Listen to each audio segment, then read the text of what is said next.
To start with, I am honestly grateful that my daughter Tara has a great relationship with her stepmother Danny. To give some context, my husband, Mark, and I did not have a good relationship. We fell in love quite young and got married because we thought that was the right thing to do. I got pregnant with Tara, and although Mark tried to be a good father, he was also extremely lazy. He never helped me with Tara in any way.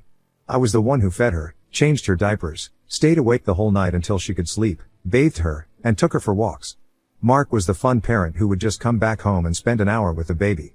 Within that 1 hour, I would be cooking his meals or cleaning up the kitchen. Mark would then have his dinner and go into his den to play video games. If I ever asked him to help me around the house or with Tara, he would tell me how this was a woman's job and that is how God intended. This would lead to us having disagreements where I would plead with him to help me out because I was too exhausted, but he would refuse point blank. One time I was too sick to even move around, so I asked him to please look after Tara so I could take some rest and recover.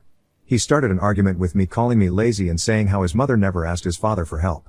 It really angered me because he was as much Tara's parent as I was, yet he never lifted a finger. I yelled at him that if he didn't help out, I would pack my bags and leave him. This rattled him a bit, so he grumbled, but at the end, he took a leave of absence to take care of Tara so I could sleep for a few hours. As my maternity leave was coming to an end, I asked my mother if she could babysit Tara during my working hours, and she graciously accepted. Mark's mother never even offered to help, but I was fine with it. Mark didn't like that I was going back to work since he had been trying to get me to be a stay-at-home wife for a long time, but I would always refuse. Now looking back, I am thankful that I never left my job since Mark lost his job when his company downsized. This was a shock to him as well as other employees who were let go. When he told me, I wanted to panic also because we needed the money for household expenses and taking care of Tara. However, I knew if I panicked, he would get even more anxious, so I assured him that I would bear all the expenses around the house until he could get back on his feet. Since he did not have a job, I asked him to look after Tara so my mother could get a break from the babysitting duties. At first, Mark didn't want to, but eventually, he agreed. Every day I would come back home to Mark sitting in the same spot on the sofa playing video games with Tara playing on the floor nearby. Basic needs like meals and baths were neglected, and I often returned home to find Tara hungry and unkempt. This would obviously make me pissed because on one hand I had no choice but to work hard to single-handedly support my family, and on the other hand I felt guilty that my daughter was being neglected. I remember that during this time we would fight a lot more, with Mark saying how he was trying to find a job yet he never went for any interviews. 6 months after spending his days at home, Mark told me how he wanted to take up a business course. He had always wanted to start a business, but I just didn't think it was the right time since I wanted him to find a stable job for the time being. However, he apparently had discussed with his parents already, who were ready to pay him for the college fees. I was the last one he informed, as if I meant nothing to him as a partner. I think this should have been my time to leave, but like a fool who refuses to quit, I stayed. While I worked and looked after Tara, Mark went back to study. Eventually, he graduated and started his own business. It was doing well, so he started hiring people under him. This is how Danny came into his life. She was this young, perky girl straight out of college and was hired to be his personal assistant. Danny and Mark would spend hours together, but I never thought anything about it. The thought of him cheating never even crossed my mind. However, Mark started introducing Tara to Danny every time he took Tara to his office and insisted on Tara and Danny spending time together. This made me a bit suspicious. I asked Mark outright if there was something between him and her, but he denied vehemently, telling me that I was overthinking. I dropped it until one of my friends called me one day and told me that she saw Danny and Mark sitting in a cafe holding hands. She had no idea who Danny was, but from her description of that woman sitting with Mark, I knew it had to be Danny. I was not only embarrassed that my husband was cheating, but I knew that everyone would now find out about it. That evening, I insisted on Mark inviting Danny for dinner, telling him how I should know her also since she worked for him. He had no idea that I now had proof of his discretions. During dinner, I told him directly that I was done with them sneaking behind my back and that I knew everything. Mark froze as Danny went pale as a sheet. I told her that I didn't care if she was sleeping with my husband because, at this point, no one could save our marriage. Danny and Mark looked at each other and she finally confessed that she was in love with Mark. She went on to say that she didn't mean for this to happen and that she was sorry for everything. However, Mark asked me why I had invited Danny if I already knew everything, and started telling me how I had no right to embarrass them. He told me how he was not going to sit there and apologize since I was the one who had failed at our marriage first. I scoffed as he went on to blame me, saying how I should have tried to keep him satisfied, but I never did because I was always too busy trying to be independent. I shook my head and reminded him how my work put food on the table while he was jobless and also when he was off going to study. Mark argued that I could have left my job after his business was doing well, but I told him that I couldn't take any chances and we both needed to have jobs so we could bring in the income necessary for our future. I was so pissed at this man for trying to weasel his way out of this fiasco that I went on to tell him how I had never neglected him or Tara and always did all the house chores regardless of my job, so he had no right to blame me. He kept trying to blame me, but I ignored him. I looked at Danny and mouthed her good luck before excusing myself from the table. I knew exactly what I had to do now. In some way, Mark was freed from the burden of finding an excuse to divorce him. Yes, I used to be in love with him at one point, but since Tara, we had just become roommates living in the same house. I was the one doing the bulk of the work around the house anyway, so I had nothing to lose now by leaving him. I packed my bags along with Tara's while Mark kept asking what I was doing. I informed him that I was leaving and would be sending him divorce papers soon. He tried to argue, saying that I was being too cold and that we should take a beat to think about it, but I didn't think there was anything left to think about anymore. I simply had enough and went to stay with my parents for the time being. If you are wondering if his parents ever reached out to me and comforted me, then you are wrong. They never said anything to my ex for breaking up the family. It was only later that I found out the reason why. You see, Danny was not just young, she also came from a wealthy family as well, and by marrying her, Mark would be securing his money bag. Honestly, I did not care about all that, and my goal was simply to ensure that Mark and I could be good co-parents for the sake of Tara. From my first impression, Danny didn't seem like a bad person, so I hoped that she could be a good step-parent for my daughter as well. During the divorce, I took half of my husband's assets, which was a lot since his business was making 6 figures. I bought a place for myself and Tara to live in. Mark and I had shared custody, so while I got Tara from Monday to Friday, he got Tara from Friday evening until Monday morning when he would be dropping her at school. After our divorce, he immediately let Danny move in with him. Tara would come back home and tell me how Danny and Mark would take her to expensive restaurants for dinner or to amusement parks. She would always be really excited to meet them during the weekend. In the beginning, I didn't notice anything. However, my daughter started detaching herself from me more and more. I was the parent who would make her finish her homework or teach her to do chores around the house, just back things like washing her own dishes or folding her laundry, and she didn't like that. I was the one who would make her eat healthy food and would refuse to order from MCD every day. She would always insist on me buying her expensive gifts, which I didn't think were appropriate for a kid. Mark and Danny, on the other hand, were the fun parents who took her everywhere, and she would spend her weekends doing absolutely nothing except watching TV or eating good food. She would often tell me how chill they were, and if I didn't listen to her, she would say hurtful things like she wished she lived with them only. This would break my heart, but she was a kid, so I would let it slide. When Tara was 12, Danny got pregnant with twins.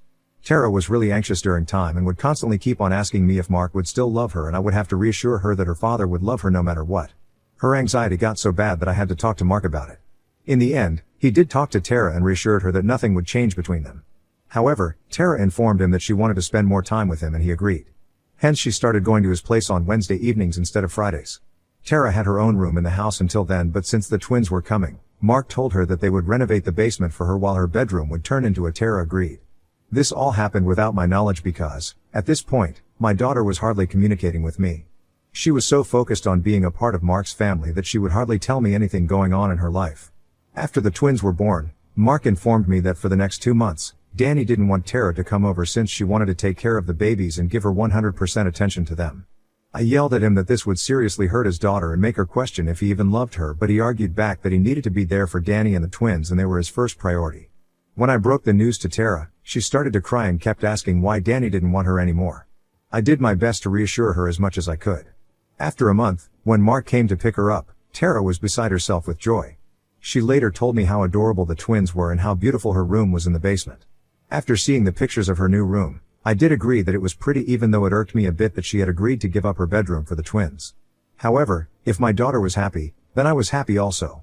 As days went on, Tara would find excuses to spend more and more days with her father. She would tell me how she loved babysitting the twins since Danny sometimes needed a break. This really pissed me off, so I forbade Mark from using his daughter as a stand-in babysitter, but he argued that this is how children bond. I told him that his children could bond without Tara changing their diapers and feeding them with a bottle, which was not a job for a teenager. After some back and forth, he agreed. However, Tara yelled at me when she found out. She told me that Danny had informed her that I had complained to Mark about it. Tara told me how she wanted to do this for the twins, but I knew my daughter was desperately trying to somehow fit in or be loved by Mark and Danny by doing whatever it was that they wanted. I assured her that I had no ill intentions. I wanted her to enjoy her years as a teenager and that what Mark and Danny were doing was basically parentifying her, but she didn't care. This was the start of Tara always choosing Danny over me. I never disliked Danny, but it would hurt me every time my own daughter compared me to her stepmother in every way. Teenagers can be harsh, and Tara was no different. She also started to get meaner and nastier towards me. For example, I remember that once after work, I came back home and was sitting watching TV while eating ice cream. When she came out of her room, she commented how I'm becoming a fat cow these days. It really took me by surprise since I wasn't even fat to begin with. When I asked her about why she even said such a thing, Tara told me that Danny had taught her gluten makes people fat and she wasn't allowed to eat any gluten at Mark and Danny's place. I informed her that while that may be true, gluten is not inherently bad and that she had no right to body shame someone just because she didn't prefer eating that. As more and more days passed, Tara just became an entirely different person. In every other conversation, she would bring up how Danny did this or that, and it essentially felt like she was turning into a mini Danny herself. She would refuse to go anywhere with me when the sun was out, telling me how she didn't want to become tan or insist on skipping breakfast so she could lose a few extra pounds to fit into her bikini, which Danny had bought one size smaller. She would weigh herself every day and would note down her weight in a diary. She would tell me how Danny had told her that she had the potential to take part in beauty pageants if she stuck to this routine. I was so pissed when I found out about this. Up until that point, I never had a conversation with Danny, but I decided enough was enough and I finally reached out to her. However, Danny didn't see any issues with my daughter's behavior and told me how she had simply suggested Tara take part in a beauty pageant and that it wasn't her fault if Tara had actually taken it to heart. I pointed out to her how Tara clearly saw her as a second parent, so she should be more careful with her words, but Danny told me how I should push my daughter to be the best version of herself instead of trying to bring her down. I was really taken aback by her words and asked her to keep her weird ideologies to herself. Later, Mark called me to yell at me about how I should not talk to his wife this way. When I informed him about everything, he told me that he agreed with Danny and that Tara should not take Danny's advice or suggestions to such extreme. I yelled back at him to open his eyes because clearly Tara was being influenced, but my ex-husband clearly didn't care enough. I did try to talk with Tara and tell her how she should enjoy her teenage years as much as she could without worrying about all these trivial things like weight and getting tanned. But Tara remained steadfast in her resolve, closing herself off from me and shutting down any attempts at open communication. It was a heartbreaking realization, watching my daughter slip further away with each passing day. She would also not come to me for any decision or general life situation. For example, if her school was taking her on a trip, she would wait to visit her father so he could sign the form for her, even though I never had any problem with her going also. It was like she didn't see any real importance of me in her life at all. I found myself relegated to the sidelines, a mere spectator in her life. As a result, I was quite depressed, but during this time, I met a man who changed everything in my life. Henry and I met when I was at the lowest point of my life. When he and I started dating, he would see how much Tara's behavior was affecting me and would reassure me that every teenager goes through a rebellious phase. However, things just got worse and worse. Tara and I would get into constant fights either about her falling grades or her not submitting her assignments on time, and this is when Tara would start to blame me for everything. She would also constantly comment on how she understood why Mark left me for Danny. This was a sore topic for me and it would break my heart every time she would say this angrily. I hate to write this, but I started to pull away from my daughter bit by bit. When Tara turned 18 and it was time for her to go to college, she and Mark came to me to discuss something important. I thought it was about the college fees and I was ready to tell Mark that I was ready to pay half of her college tuition, but Mark instead informed me that Tara wanted me to give up my right to be her parent. I sat there shocked as Tara told me that she had been thinking about this for a long time and that she wanted Danny to officially adopt her.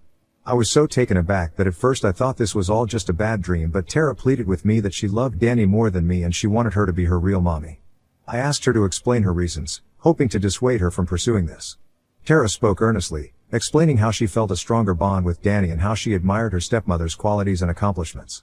She expressed that if she became a legal child of Danny, she would also become a part of her inheritance, since that is what Danny's parents had expressed to her. As Tara poured her heart out, I struggled to contain my emotions. It felt as though my world was crumbling around me, as if everything I had worked so hard for was slipping through my fingers. The realization that my daughter no longer saw me as her mother was a devastating blow, one that left me reeling with a sense of profound loss. Tara continued to plead with me that she had always seen Danny as her real mother, so I should not fight this. Mark chimed in, agreeing with Tara and telling me that I should not take this personally and that I should respect Tara's wishes. For the next few weeks, I had a tough decision to make. Despite the pain coursing through my veins, I knew that I had to consider Tara's wishes. I couldn't force her to maintain a relationship that she no longer desired, nor could I deny her the opportunity to seek happiness on her own terms. My parents tried to talk to Tara, but she refused to entertain their calls. In the days that followed, I grappled with a whirlwind of conflicting emotions. I mourned the loss of the bond I had shared with Tara, grieving for the daughter I had once known. But amidst the sorrow, I also felt a sense of resignation, a quiet acceptance of the inevitable. I would constantly cry in front of Henry, who was the only one who stayed by my side. Even he felt what Tara was doing to me was unbelievably cruel. With a heavy heart, I reluctantly agreed to Tara's request, knowing that it would mark the end of a chapter in both our lives.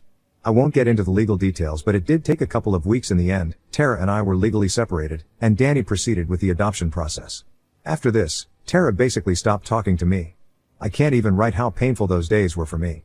I had lived up until then just for my daughter, but watching her drift away from my life was extremely painful. I have to admit that Henry did keep me alive and never left my side. He encouraged me to go to therapy and moved in with me so he could take care of me. I even left my job at that time and he looked after me completely. I was diagnosed with depression and started taking medications. Watching Henry rallying behind me, I found a new reason to keep myself alive.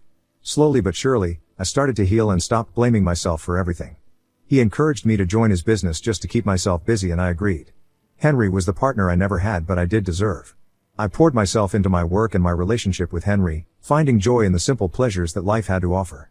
For the last 6 years, I have worked with Henry to build his business, and he has made me an equal partner and given me a seat at the table.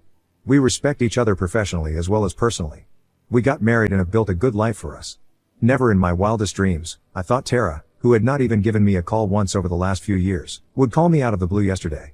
Her unexpected call caught me off guard, stirring up a whirlwind of emotions I thought I had buried deep within. She asked me about my life and informed me about hers. I didn't know why she was calling, but I was glad that she remembered me after all this time.